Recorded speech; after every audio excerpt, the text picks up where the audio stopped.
Welcome to the Women's Eye podcast. Hi, everybody. Thanks for joining me. I'm your host, Stacey Gualandi. Now, here on the Women's Eye, we like to showcase outstanding women in their respective fields who are making a difference and paying it forward. Now, this episode of our Building Money Power series is brought to you by Casco Financial Group in Phoenix, Arizona. Casco's president, Catherine Scrivano, started her business to help people create the financial strength to achieve their dreams. And Catherine joins me right now on the Women's Eye. Welcome back, Catherine. How are you? I'm terrific. So thank you so much for having me back. No, this is fantastic. You're just full of amazing information to help us all, to get me on track. And of course, with your expertise, you are all about helping us build our money power. Now, today's topic is money, a little slang for cool, but now we can make financial plans at any age. I don't think a lot of people realize that. But we just need to know what to consider. Starting in your 20s, yes, all the way through retirement. I think that covers it, really. Just right out of college is when we've got to start doing this, which I didn't. Fortunately, my husband loves financial news and all things, dollar signs and that kind of thing. So he really helped me. I don't know if I would have been that effective in my 20s. Is that kind of what you see most across the board? And, I completely agree with you. And something that I find really interesting is the impact of decisions that we make very early in our careers that continue to impact us the rest of our lives. For instance, there's a lot of, us number nerds. Let me talk to your husband. He'll like this. but decisions made about your first career when you're first starting into the workforce, that kind of sets a level of compensation that will follow you throughout your career. So knowing right from the beginning how to negotiate and advocate for yourself and your compensation can make an enormous difference throughout your working life and well into your retirement. It's remarkable. It is. I honestly think that all of this should be taught in school, to be quite, Yeah. I think there should be life 101 classes Yeah. because I don't think, my parents, sorry, mom and dad, but they didn't really teach me that much. I mean, I was good about saving and, getting a bank account and those kinds of things, but I don't think people really necessarily, it doesn't come easy No. all the time, and you're breaking it down really. So in your 20s, your adulting years, the sandwich years, pre-retirement, retirement, and freedom. But I guess, why is it so important really to make a financial plan Well, starting early? Every client relationship is different, and we honor and celebrate those differences. However, at some point, I don't think there's any exception that at some point some client has said, gee, if I'd only started earlier, or if I'd only had this information If you when had I a was nickel younger. for every time There you somebody go. said that. That's right. And I think it's consistent.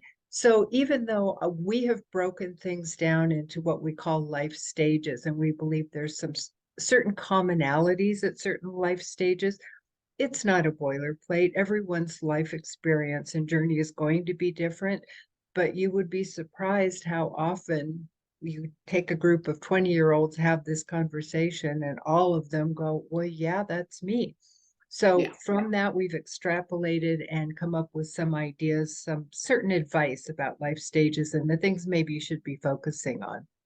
Yeah, so for 20 somethings right now, they're dealing with so much, entering into either a very active job market or maybe not so much. But what do you tell 20 somethings to consider when making their financial plans for the first time, probably? And many of them are starting their career with tremendous student loan debt. Oh, And yes. and that can be just an anchor for some for the rest of their lives. We're actually seeing the first generation of people who are collecting Social Security and having some of their Social Security payments having to go to pay student loans. Oh, So it seems incredible, but that's a real fact of life. So people are starting their careers already one step back as far as debt. So being smart about managing that. We encourage everyone to establish a credit history and be very, very smart about how they use debt only to their advantage. There's no such thing as good debt or bad debt. There's advantageous and disadvantage. I'm making them up as I go along. um, Debt that does not move you forward, that holds you back. And so being smart about that, create a spending plan. Just Mhm. have an intention about how you spend those dollars. And please, please, please pay yourself first. Make yourself your most important creditor. And that can result in an emergency and opportunity fund in which you have 6 months of your expenses set aside so that if you find yourself in an employment situation or perhaps a personal relationship that does not serve you, Yeah. you're not going to have to stay because you need the money. And what a difference, what an incredible difference in our lives that makes. And I think for more women are impacted by that circumstance than men. Yeah. So 6 months, that's the kind of It's kind the of flip a of the kind of month. a boilerplate number, but Boilerplate. for most of us, we can replace our income in 6 months. If there were some kind of a short-term disability, or if we need to move or whatever, usually 6 months is kind of the boilerplate number. Mhm. We have a client, long time couple, who one of the things that we do in our annual review every year is establish her what we call the sleep at night fund. And this is the amount of money I'm that if definitely she writing has that down. if she's got that set aside, she knows that whatever challenges they have throughout the year, she's going to be able to sleep at night knowing they'll overcome them because she has this dollar amount put away. In her case, it is a little more, they're probably up to about a year's worth of expenses that is identified as her sleep at night fund. But literally, that's the first thing we address. And that's the top priority. We make all decisions after we have seen that that sleep at night account is funded. And That is they have a so lovely marriage and a wonderful life. So yeah. I honor their acknowledging that that's an important part of their plan. No, and the word adulting in and of itself means like, okay, get it together. You're an adult now. Oh, But that's kind of, are we talking that's 30s and 40s? And typically then they late. have a whole nother layer of issues to consider, Well, right? that's the time that most folks start thinking about should they buy their home or should they rent. If you buy your home, it's one thing to think about that monthly mortgage payment, but also think about maintenance and upkeep and repairs and taxes and all of the things that go along with home ownership. Most people are not able to just go and pay cash for a house. They usually have to get some kind of a mortgage. So thinking about the type of mortgage, the term of the mortgage, all of those things, that generally happens at about 30 or so. It's a wonderful experience, especially long term, but it's not for everyone. For Hmm. some, it makes more sense to rent, not have the financial obligations that go with a house, and some freedom to move around, perhaps changing jobs and exploring different opportunities. So that's not a one size fits all answer, but I encourage them to sit down and think about the choices and make the ones that serve them well. Are there certain things that they shouldn't do or should take into consideration? Because maybe they think, oh, we'll just put a down payment and we can buy the house. Or are there, I don't know, like those barriers that they need to be aware of so that they don't jump in head first? Well, it's so easy to go into a home and see how, it's aspirational. Yeah. But I say, gee, but if you can't afford to leave it, you're going to resent it. If you're not going to be able to go out for meals or entertain or travel or do the other things that you like, you're really house poor. Yes. For some people, it makes sense to acknowledge that and say for the first year or maybe even 2 years, we're willing to make those kinds of sacrifices to get us into the home. Our salaries will increase later on. For whatever reason, it makes sense in a short-term period. As long as that's part of your strategy, that's fine. Yeah. To be locked into the place and resentful, that's not good for our relationships. It's certainly not good for our mental and physical health. Yeah, because I feel like, it's, you want to be conservative, but I think you just have to know your limits, right? Yeah, Sometimes it's the old, don't live outside of your means kind of thing. Yeah. that's, the whole concept. And one of the things that we love, love, love about our practice, one of our taglines is, you don't have to be wealthy to be wise. And we love working with real people. We do have some very, very rich clients, but most of our clients are average families to whom these topics are very, very important. Yes. And we're very lucky to be involved in devising the strategies, marking the progress, learning the lessons. Sometimes strategies don't work out the way expected, or life kind of throws us a curveball, and we get to learn from that, pick ourselves up, dust ourselves off, and keep moving forward. And it's a Moving. wonderful thing to be a part of. Yeah, and also and learning from those mistakes that you can, hopefully they're not too big of mistakes, but Yeah, you yeah. know, but to be able to take that into the next stages, which sandwich years. I think I've missed the sandwich years because I didn't have kids. So perhaps maybe I'm a little, financially more set, I guess, because I didn't have kids. But what But who's exactly are the going to take sandwich care years? of you when you're old and need taken care of too? So I there's that. know. That is a big consideration actually, because we've been there for my parents, my husband's, and then sometimes we go like, oh, who's gonna Yeah, take you can who's do gonna that. take Yeah. care of me? Yeah. Us. Yeah.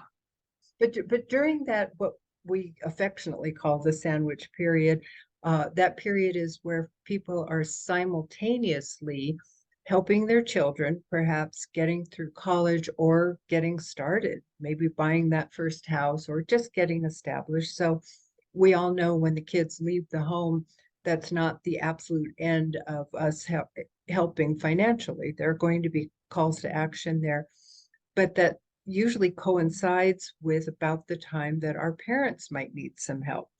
And even if our parents don't need financial help, chances are very good that we are going to take time off work or make some career compromises so we're available to them. Yes. And that generally falls to women. Statistically, women are the Mm. ones who are taking care of the grandkids, simultaneously taking care of their parents, their spouses, parents, etc. And there is a financial impact if they're taking time away from their careers, or not being in a place to be visible for promotions or extra credit. Those kinds of things have very significant and long-term effects on their retirement, their social security, et cetera, et cetera. So those things need to be thought out. Is this period the sandwich years, or are we talking later? What is the most challenging financial time in terms of getting everything in order? Well, any one of these times can be challenging if you haven't prepared for them. For instance, going right into Okay. retirement, having not done any of the pre-retirement planning, just quitting your job, walking out and go, okay, now what? Hopefully, for at least 5 years, you have been thinking about the now what and what happens next so that you can enjoy that first day of retirement. Now 50s and 60s, yeah, we're moving into that period, which I guess is pre-retirement, maybe Yeah. not so much. A lot of people are retiring or working until their 70s. I heard a wonderful definition of a successful retirement. I wish I could attribute the person who first said it because I've stolen it and used it so many times. But they said a successful retirement is when work is optional and leisure is affordable. Oh, So many great. people do continue to work past the designated retirement age because they enjoy their work, or Yes. perhaps they change careers.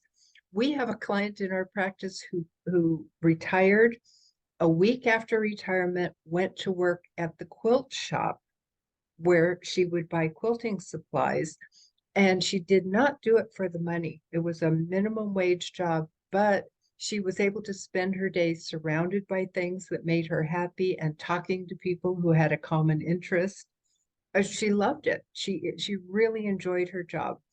And she had And that's what it's retired all from, about. Because my husband's absolutely. yeah, my husband retired 10 years ago, and he's in his late 60s, and he loves it. I mean, Mhm. he retirement was built for him. But Uh-huh. I know that there are a lot of people, but and it's all about really enjoying this time too. You don't Well, want to be stressed about money and all of that kind of thing well, too. we So know if what you've we're been going to, practicing good strategies all along, right. should be Well, easy, we know right? what we're going to retire from. My He challenge is, what are you going to retire to? too. And as you just mentioned a word that I love to use with clients about 5 years from retirement, where I suggest they start practicing living on the retirement budget that they've set for themselves.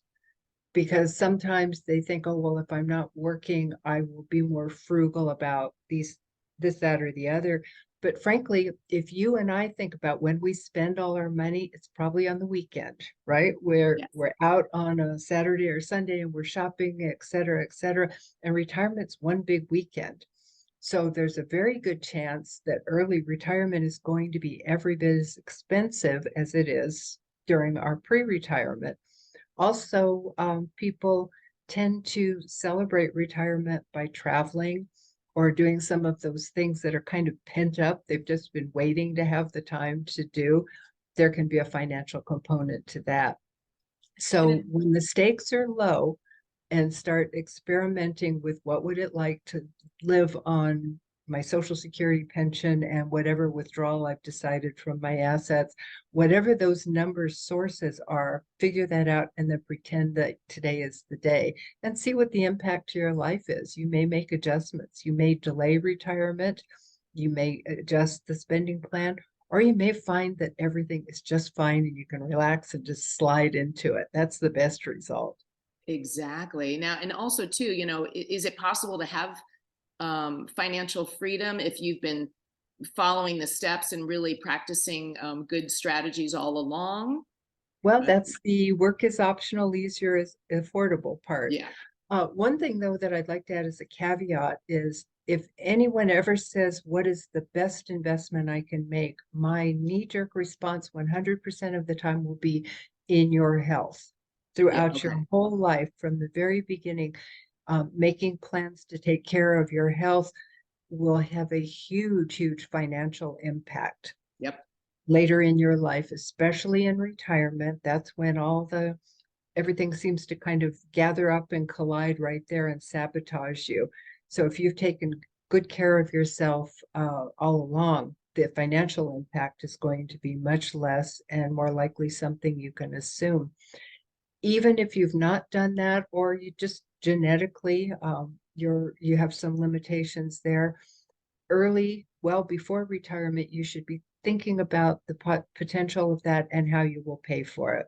Whether you Yes. pay for it for your own resources or start exploring different kinds of insurances. Maybe you have a family meeting and start establishing who among your family would help, what you can contribute to that, what they can contribute, but just acknowledging that that's the big boogeyman in the bushes for most retirees. I know, and that's it. Sometimes it surprises people, and you don't realize just how much money you're going to spend, or if you haven't planned for that financial support for long-term health care and that kind of thing. And my mom's been paying that for years to have long-term care, and she's just like, I don't want to pay it anymore. And I'm like, but now's not the time. Yeah, It's yeah. Well, and the earlier, if you decide to utilize insurance as your strategy, the earlier that you start it, the less expensive it will be. And you can't assume that you'll still qualify. The time to be shopping for long-term care insurance is not the day after you're diagnosed with a, pretty hard health challenge. So, insurance is one of those things that you buy when you don't need it. That's how insurance companies thrive. That is their business model. Yeah. But we need to make that work to our advantage as well. Exactly. So, so obviously, like for you, when you, what do you, you're never going to be done, right? You're going to keep going and going and going. But for I'm you, going to go until it's not fun anymore. but just in terms of, I mean, you have a business. You don't have any desire to retire ever, really, probably, because this is something that this is your livelihood. So what's your advice to people who, should people definitely retire or not? Oh, it's so individual. Yeah. As long as, I mean, the work that I do, I know it sounds maybe disingenuous, but I promise this is true. I feel so honored to be kind of a part of the family of our clientele. So I get to experience their successes. I get to, roll my sleeves up during the challenges. And as long as I'm able to contribute, I'll keep doing that. My personal experience is that I love, love, love to travel. And I have such a great team, and we are building our team and building their expertise, which will free me to travel more as opportunities come along.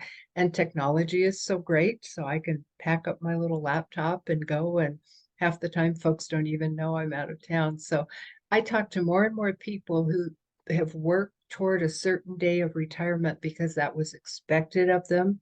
And then the closer they get, they say, well, gee, what will I do with my time? So They can call my husband and he'll tell he's them, good at that. That's right. he'll advise. He should get a business in telling people how to be retired. So And there are classes. I actually I am a facilitator for a group that just facilitates conversations to have people who are within a few years of retirement to kind of explore how will they spend their time.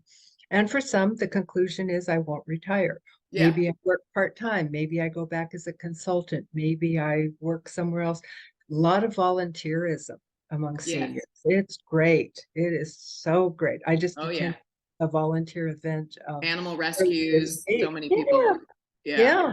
So getting to use your skills and be fulfilled where the paycheck isn't the big motivator, that's a wonderful thing. And it's available to you if you start this life stage planning that we've been talking about. So Absolutely. So not hard.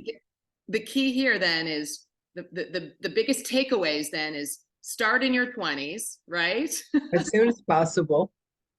And then what are the key things that you hope people take away from, because we're covering a lot of territory and there's still so much more that you can help people with, but what are the good takeaways from planning every life stage? Well, I think acknowledging what your stage is right now, Hmm. looking forward, make some assumptions, make some ideas about what you would like to have happen, write them down. More than anything, I say write down your goals, make them time bound, identify when you want things to happen. Once you have done that, pause and look back with great generosity on your life experience and say, what have I learned? What were the hard lessons? Make sure that I don't have to learn them again. and and uh, don't be afraid to utilize advisors. So many people think that a relationship with a financial advisor is for people who are very wealthy, and that it's not there for the average folks. And I'm here to tell you it's not true. There are plenty of practices like ours. We're glad to talk with you as well. But just having somebody who is not quite as emotionally attached and will tell you the truth. I think I'm a very good financial planner. I've been doing it over 30 years, but I tell you what, I have a financial planner because what she does for me is call me out if That's I'm breaking projecting. news. Well, no, I've been very open about this because she's been so great. Sometimes you can't see the forest for the trees, or sometimes you know what you want the result to be, so therefore you're a little and you're not as objective as you could be about the ways to get there. Yeah. And having someone who's just slightly detached go, no, no, no, that's not going to work. Well, Well, we're lucky Great. to have you as our financial planner Well, I'm the because cheerleader. It's very fun. the cheerleader, yeah, cheerleader, you got the pom poms too. Yeah. And I so appreciate the opportunity to, I just feel kind of like an evangelist about this issue, especially for women. I can't repeat that often enough. We live longer than our male counterparts. We make less money and we are more likely to take time away from our careers for family issues. Yes. So I'm a fan of all three of those. Well, no, not the making less money, but I'm a fan of a long and healthy life and supporting our families, but let's make sure it's not to our detriment. We have to acknowledge those issues and make a plan to overcome them. Absolutely. Well, there's no one better with the plan than you, Catherine. Thanks so Hey, much for all of the great information as always. And if you want to get more tips and to find out more about Catherine and Casco Financial Group, just go to thewomenseye.com. And on the womenseye.com website, we've got a couple of books. We've got 20 Women Change Makers. Just shop wherever you buy books and changemakersbook.com, and 20 Women Storytellers at womenstorytellersbook.com. Now, be sure to rate and review us on Apple Podcasts, and don't forget to subscribe to our newsletter and YouTube channel. Again, thanks, Catherine, and to all of you for tuning into the Women's Eye podcast. Build your money power now. I'm Stacey Gualandi. Remember, it's the world as we see it.